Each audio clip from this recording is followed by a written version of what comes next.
Hello again, everyone. Another message from a PayPal contribution. So we'll get right into it. Hi, Ollie. I've been watching your videos on narcissism for a while, and I'm really enjoying them. I appreciate your no bullshit approach. I would like to stay anonymous for this post, please. I'd like to talk about a couple things. One, flying monkeys, acting as liaisons, and bringing gifts from the narcissist. Two, the narcissist confusing you with kindness, which I suspect is just a way to lure me back in so I can provide more supply. Of course it is. Let me give you some backstory for context. My mom is very controlling. Her way or the highway, a compulsive shopper and hoarder like her mother. She plows right through boundaries. She's very emotional when she doesn't get her way. I often feel like I'm the adult dealing with a toddler having a tantrum. My mom is a fan of public shaming and humiliation. She'd think nothing of shaming me, my siblings, or my henpecked stepdad out in public, and narcissists rarely do. Living with her was nonstop drama, and if there isn't any drama going on, she'd generate new stuff or troll people on Facebook searching for supply. It's unbelievable to me how many of these older narcissists are now internet trolls. It happened with my family too. They all became internet trolls. But the narcissist is going to you be able to find technology and use technology in order to explore their narcissism. So trolling is almost one of the ultimate forms of narcissism because it allows you to sit behind a keyboard and a computer screen, God knows where in the world, and screw at people with no repercussions. It's why there's so many of them on Facebook and Twitter and on social media because there's rarely any consequences. Rarely any consequences for them. It's all in their inner circle. It's all in their inner circle, which matters to them. You know, which is why I say the way to battle it is to have your own YouTube channel where you're talking to people outside of their little unit, where they can't control the narrative, and then it's not fun anymore for them. I have huge gaps in my memory where I don't remember my childhood. I've discussed this with my siblings, and they said they don't remember a lot of their childhoods either. From what I gather, this isn't normal. Well, it's normal if you've got PTSD and you've been abused and you're blocking it out. Then it is normal. It's normal based on your experience of what you've gone through. It isn't how normal human beings are meant to to evolve and grow up and evolve through their lives. I'm almost afraid to start digging. I don't know what I'll discover. My mom is a very strange breed of Christian. She fed me a lot of weird ideas growing up, all sorts of crap, saying things like, I am King David, and because of my sin, I can't build the temple. But you are like King Solomon. You won't know the sin the way I did, and so you can build the temple. See, and this is why narcissists love religion as well, because it's all this grandiose scripture and sayings and proverbs of supposed to have some kind of meaning that is completely, you just got to have faith. You got to have faith. If you don't have faith and you don't believe, then you're the worst person in the world. That's why they love it. That's why they love religion, because it's something that you're never going to be able to pull out a piece of paper and say, see, what you're saying is all wrong, because it's all based on faith. I still don't know what that means. What temple? I know she wanted me to marry a pastor. She forced me into piano lessons because all pastors' wives can play the piano. No one ever asked me if I wanted to play the piano, let alone marry a pastor. LOL.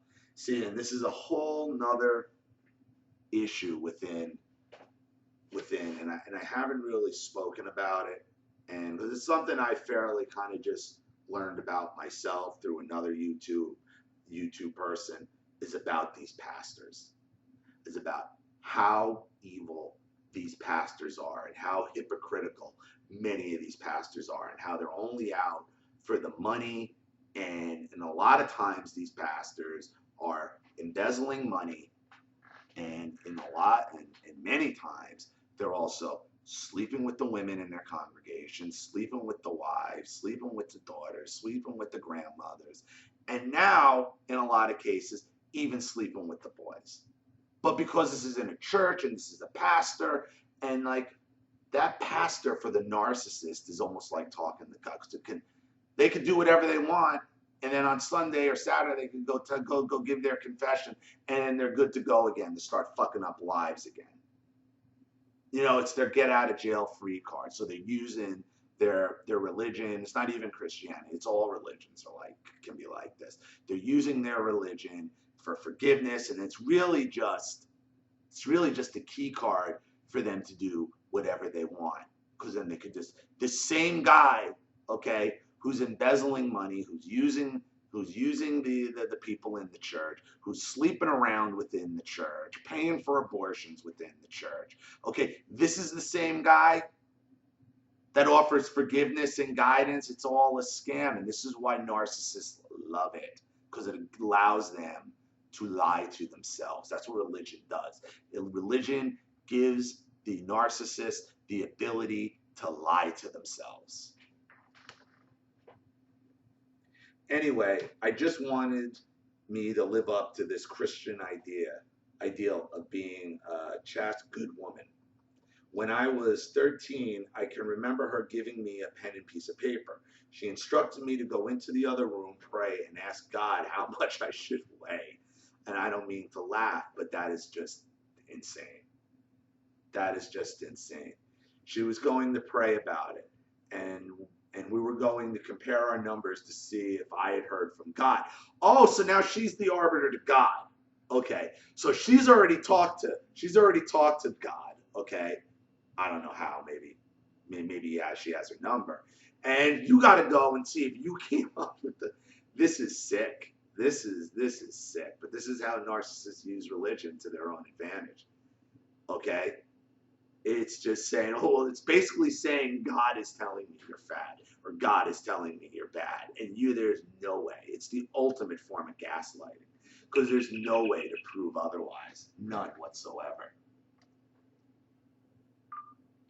None whatsoever. How fucked up is that? And if God cares how much I weigh. No, she cares how much you weigh. It had nothing to do with God. She cares how much you weigh. And in her mind, because she's such a narcissist, she is God. She's overweight. Of course she is. That's why she's so obsessed with your weight, because she's jealous. She's overweight and like to hyper-focus on my weight, even though I've never been overweight. She'd tell me that I need to lose more. She'd say things like, you know, you're about 15 pounds away from being really hot. Great thing to tell your teenage daughter, no? Well, it depends if God likes hot chicks. So you got to put it in perspective here, dear. You know, God obviously likes a tight ass. Squats, bro. I mean, that's all she's trying to do. Sick. Sick. You don't see the blatant hypocrisy in all this? Sick. She also fed me garbage ideas about our health. She'd tell me that water was terrible and disgusting. She'd make fun of people who ate healthy. We never seemed to have healthy food around. We ate lots of frozen foods growing up, partly because of finances, but also because she hated to cook. She also hates to exercise. What a shock. Fat girl who hates to exercise and likes frozen dinners. Yeah, you really got a bad deal out of this one. I can remember one time when I was 14 years old, I was riding my bike around the yard, and she came out and hissed, "I know what you're doing out here." What, I replied, feeling confused. "I think you're becoming anorexic," she said. "You're too focused on exercise." No, I was just being a kid riding a bike around the yard, mostly because I wasn't allowed to go anywhere and rarely allowed to have any friends over. She said that kids didn't need social lives. I wasn't anorexic. I was bored. So she's all concerned about your weight, and then she wants to call you anorexic because she wanted you to be fat. She wants you to be fat. So you didn't mention if you ever did that assignment of what God thought you should be. Because I'm wondering if God's telling your mother you should be like 250 pounds like she is, or 300 pounds like she is. Like, Who knows? It changes from moment to moment depending on, you know, how the breeze is blowing through the narcissist's head. And the grandiose statements like, kids don't need socialize. Like, they just make these generalized statements to you as a child that, my mother used to make tons of statements like kids have no rights, nobody, like that, and you just believe it because it's your parents, it's your mother saying it. And that's part of, that training, those seeds of narcissism that get planted in your head, and it's to be used as a means of control. That's all it is. Constantly keep you off balance. You don't know where the attack is coming from, keep you feeling bad about yourself, okay, and then they stay in power. And religion, like your mother was using, was a great way of doing that. Religion and weight. Anyway, her message was essentially was, don't exercise, don't eat healthy, don't drink water, but you better not get fat. What a huge amount of pressure. I remember feeling so desperate in my teens to please her and my dad, who was also hyper-focused on my body, that I almost resorted to bulimia. I'm so glad that I didn't, but I see how close I was. I suspected that my mom was dealing with her own self-image issues, and rather than dealing with her own shit, she projected her own weight issues on me. Well, that's fairly obvious. When I look at pictures from me from my teen years and early 20s, it saddens me to see what I look like, that I look like a 50-year-old woman. Picture this, sweater sets and combed bangs. Yeah, they purposely dress you to look like an idiot, to make you alone, so nobody wants to hang out with you, so you can't get a boyfriend, so you can't get any of that stuff, okay, to keep you dependent on them. It's all calculated, it's all a plan. It's all done on purpose, and they know they're doing it. I was really influenced by my mother at that point in my life, and it shows, because my narcissist mother saw me as an extension of herself rather than an individual. She dressed me in clothes she liked and styled my hair in the style she wanted to wear. Right. Like a pet, like a toy, like a Barbie doll. You're just a possession, not a person. Seeing pictures like that pissed me off. I'm angry at myself for letting her control me to that degree, but I try to temper that with the realization that I was responding to her abuse in the only way I knew how at the time. I got married at the age of 19 and moved out of her home. My 20s have been a slow, gradual realization that something isn't right here. I've become more of my own person and differentiating myself from my mother with my own thoughts, opinions, etc. I am now willing to push back and call her on her bullshit, and she hates that. I haven't enjoyed Christmases in years because my mom would pick fights with people. Or even if there wasn't a big family blowout, she'd still throw out barbed comments, little passive-aggressive things meant to hurt, shame, embarrass, or humiliate. I now realize that she's using these events and, well, pretty much any opportunity she could for narc supply, right? And we've talked about the narc at family gatherings. And even if the fight doesn't come at the the tension is so strong. And then the little comment, it doesn't matter, your holiday's ruined anyway, because the fight's going to come at some point or another. And that's that constant tension you're always living under. The shit really hit the fan last summer when my husband and I went away on a trip for a few days. We had left our two small children in her care. Looking back, I wish I hadn't done this, but hindsight is always 20/10. Anyway, when we came back, I got an email from her about me and my husband's will. She knew from years ago that in our will, my husband and I named friends of ours guardians for our children in the unlikely event we should both die. And while my husband and I were on this trip, she fixated on this idea and became more and more pissed off that we didn't name her as a guardian. Do you know why? And I haven't even read the rest of this, but I'm going to tell you why. It's not because she would want to take care of her grandchildren. Okay? It's not because she wants to take care of her grandchildren and the unlikely tragedy of you and your husband's death. No. She doesn't want to have to explain why she wasn't given guardianship, why friends were given guardianship over her. This is still about her and her protecting herself from being exposed as being an abusive bitch. That's what that's about. She could give a shit about the grandkids. She really could. This is again about her protecting the lies around her own abuse. So she doesn't have to explain why she doesn't have custody of her own grandchildren, and friends do. That was deliberate on my part, and I know what it was like to live with her. I never wanted to put that on my children. Who would? She insisted that we change our will, accused us of not caring for our children, laid guilt trips, asking how we could ever leave our kids with people who didn't love them. I told my mother that I loved her, but I wasn't going to change my will for her. I asked her to respect me and my husband's decision. I tried to bring her back to reality, reminding her that this was a hypothetical situation and it was very unlikely that my husband and I would die. I also told her that I was worried about her, that I could see how she'd work herself up over hypothetical situations. She told me and everyone else that she has trouble sleeping and she can't shut her thoughts off. I brought up a few other concerns that I had regarding her mental health. I explained that I wanted a healthy adult relationship with her and encouraged her to go for counseling. So I ended my message to her saying, I love you and I'm here for you. I was so incredibly offended. She was so incredibly offended that I suggested she needed counseling. Her reply to me was, I don't care to continue this. I think it's best we cut all ties. You should find a new babysitter. There's the punishment. She called me ungrateful, disrespectful, did a smear campaign with the family, only telling them half-truths.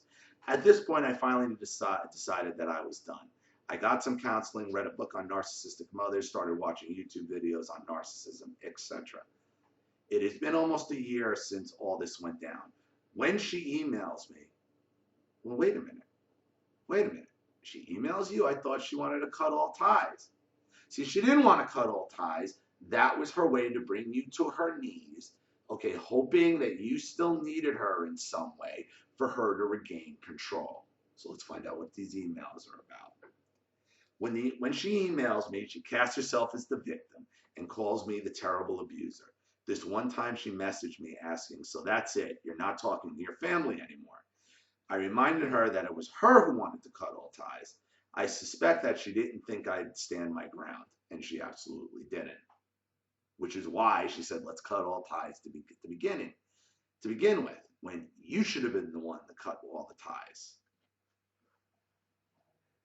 She's changed her tact recently, asking in emails, would it be possible to have the kids overnight or take them camping?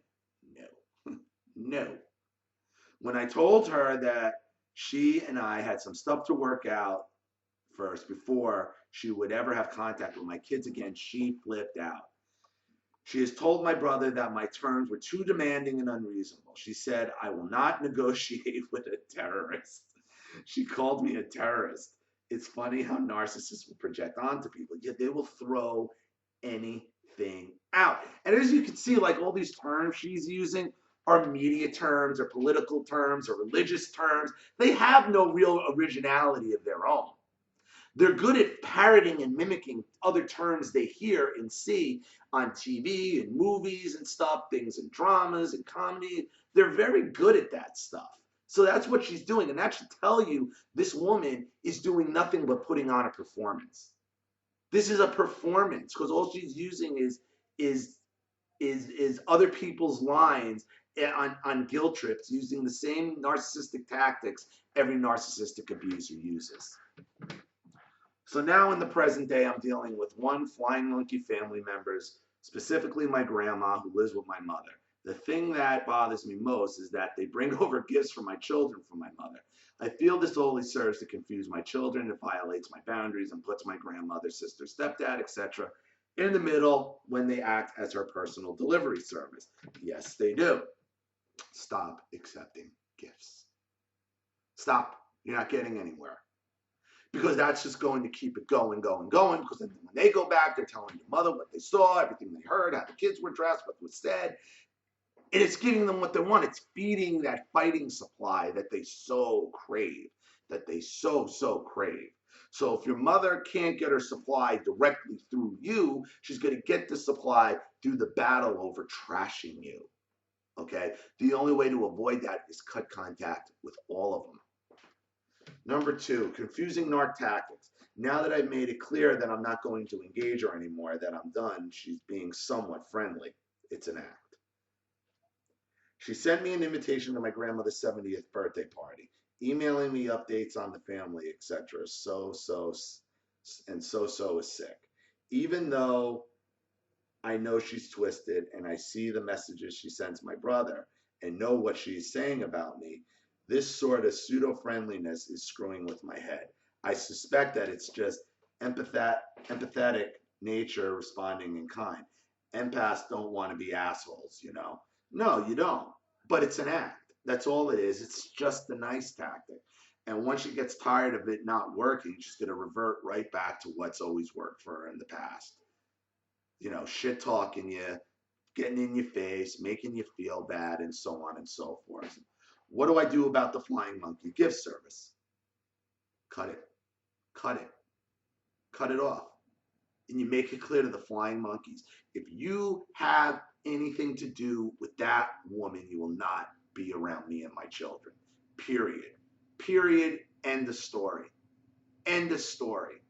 Because did any of these flying monkeys come to you and ask you what your side of the story is, what your deal is? Probably not. Probably not.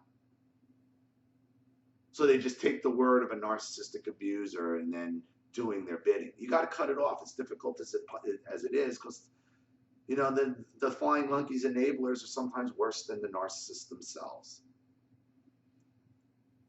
I have considered telling my mother where she can shove her gifts, but I suspect that she wouldn't respect this boundary anyway. She would just use this as further evidence to her friends, family, etc., of what a terrible person I am, not letting a grandmother give gifts to her grandkids.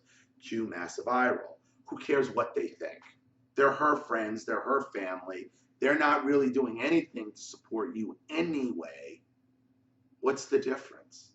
They're never going to change sides. They're never going to say you're right. They're never going to reject her. So what is it? Let her do it. Because as long as she's doing it, she's miserable anyway. It speaks more about her happiness than anything else. Let her. Let her bitch about you. Let her piss and moan about you. Who cares? Ignore it. Ignore it. Because as long as you're giving her these little crumbs of hope by bringing these gifts over, and like it's going to continue. And what can I do to bring myself back to the reality when she confuses me with kindness? No contact. Just don't talk to her. Don't talk to her. Block her email. Change your number. Move if you can. This is getting you nowhere because you're never going to change her. You have to break all contact with her. And by no contact, that means no phone, no emails, no texts, no visits, no grandkids, no anything. No contact. Thanks, Ali. I really appreciate all the work you do.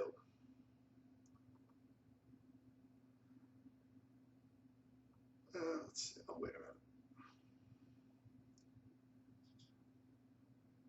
It's just more that I think about this, and the longer I go no contact, the more I see how fucked up she is.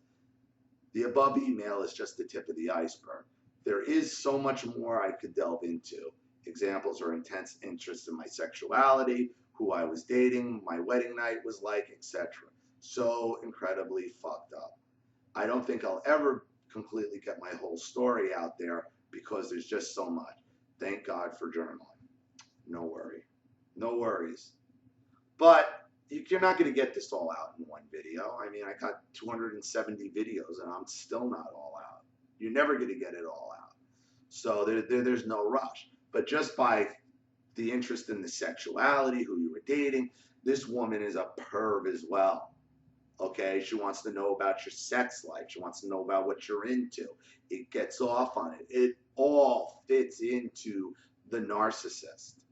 And the only answer to the narcissist, as I've been saying for years now, is no contact. So thank you for your story. It was very well written. Thank you for your contribution. I really appreciate it. Everybody who's watched, thank you so much for watching. Please leave your comments in the comments section below. If you want a video of your own story made, the PayPal link is in the description box below. If you have any questions, you can send me a message through Facebook. The link is also in the description box below as well. We can do Skype or live phone calls too, because people seem to like them as well. This is Ollie Matthews. Thanks for watching. I'll see you all again soon. Bye.